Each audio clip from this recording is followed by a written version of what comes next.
Joe, Yannick, Gaël et les autres, tous sont présents et en confiance pour leur première conférence de presse sur le sol guadeloupéen. Tous les joueurs semblent prêts après une semaine d'entraînement et ravis de disputer ce premier tour en Guadeloupe. Une première mondiale très attendue. Alors, en termes d'accueil, ça a été assez incroyable. Je crois qu'à chaque fois qu'on rencontre quelqu'un dans la rue et qu'il nous klaxonne, il nous encourage. Donc c'est fabuleux. Au début c'était un peu dur pour être honnête, il faisait chaud, humide, mais ça nous a mis tout de suite dans le bain. Et puis là je crois qu'on commence vraiment bien à s'habituer, peut-être qu'il fait un peu moins chaud aussi. Mais... C'est fabuleux pour nous d'être ici, le temps est magnifique, il fait beau, on est très bien reçus, l'île est superbe. Malgré les polémiques précédentes, Gaël, mon fils, se dit heureux d'être là et de pouvoir jouer aujourd'hui sur sa terre natale. Mais la venue en Guadeloupe a jamais été remise en question. Je suis guadeloupéen et c'est ça que je ne comprends pas, qu'un journaliste puisse penser que je ne pense pas envie de venir en Guadeloupe, quoi. Et donc la question, je veux la retourner, c'est pourquoi j'aurais pas voulu venir en Guadeloupe. J'ai quand même le bras tatoué avec la carte de la Guadeloupe, je joue avec la Guadeloupe toute l'année. Mon père habite en Guadeloupe, ma famille vit en Guadeloupe, je suis guadeloupéen, monsieur, pourquoi je voudrais pas jouer en Guadeloupe? C'est ce que je vous demande.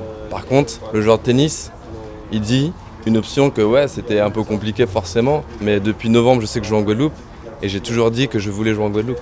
Donc je retourne la question, pourquoi je voudrais pas jouer en Guadeloupe? Pour Joe, qui a connu 2 capitaines lors des précédentes Coupes Davis, Yannick Noah s'annonce comme un changement. C'est lui la différence. Chaque personne est différente. Donc lui il nous apporte son savoir-faire à lui et jusque-là ça se passe super bien. On vit très bien avec le groupe, on est super heureux d'être là et on espère tous que ça va se concrétiser par une victoire. Une victoire qui ne devrait pas trop poser de problème avec l'annonce de l'absence du numéro 1 canadien Milos Raonic pour ce premier tour. On a une équipe, ils ont leur numéro 1 qui n'est pas là. Je suis désolé pour eux, mais on n'avait pas peur d'eux. Quand un arbitre met un carton rouge à un joueur et que l'équipe se retrouve à 10, même s'ils attendent ce qu'on dit, ça reste quand même compliqué, quoi. Les problèmes sont différents, il faut s'adapter.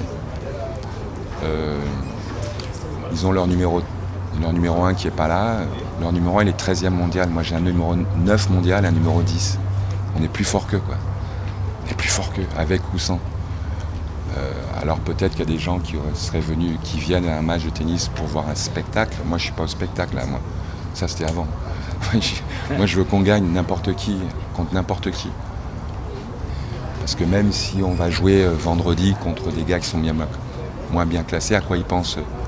Ils pensent à nous battre. Ils vont essayer de nous battre. On a déjà perdu contre des joueurs moins bien classés que ces gars qu'on va avoir en face de nous. Un peu de modestie dans cette équipe, c'est peut-être ça la touche et le vent de fraîcheur qu'apporte l'ancien vainqueur de Roland-Garros.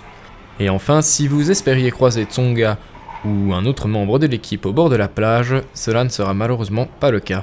Quand est-ce qu'on voit tous à la plage, un peu pour se détendre? Comment? À la plage, non? Jamais. Que le sport? Non, il n'y a pas de vacances, j'allais dire, on s'entraîne beaucoup. Je crois qu'on avait une demi-journée où ça nous a été laissé libre. Je crois que personne n'y est allé en fait.